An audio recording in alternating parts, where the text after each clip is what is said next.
Vice-Primeira-Ministra e Ministra Solidariedade Social e Inclusão, Armanda Berta dos Santos, relacionou mútua condenação Comissão Interministerial Vacinação Covid-19 Essencia, pada ruak tinan rihun rua noloresin rua.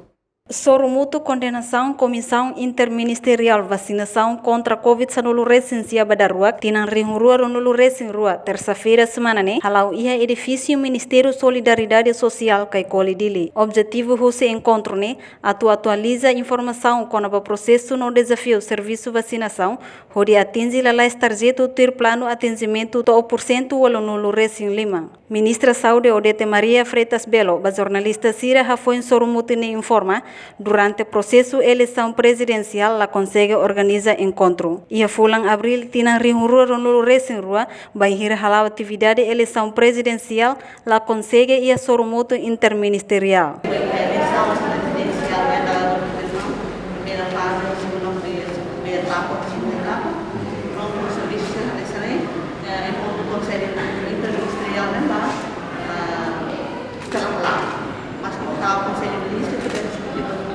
Com a base do vacina de Conselho Ministro, mas ligaria com o Conselho Ministerial de parte da Macau, na vida da Macau.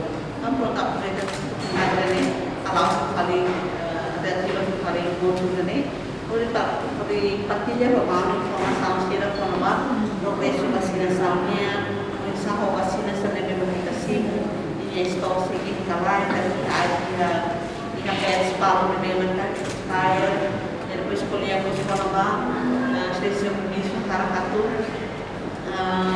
possa levar a comissão vacinaçãonya e o Ministério da Saúde prepara e identifica ela comissão especialista que memang berkawasan atividade de vacinação COVID-19 e escolhemos baru dengan yang seminggu menos comissão da reunião conselho também da ideia para sair com o município sampai vacinar atingir vacinação.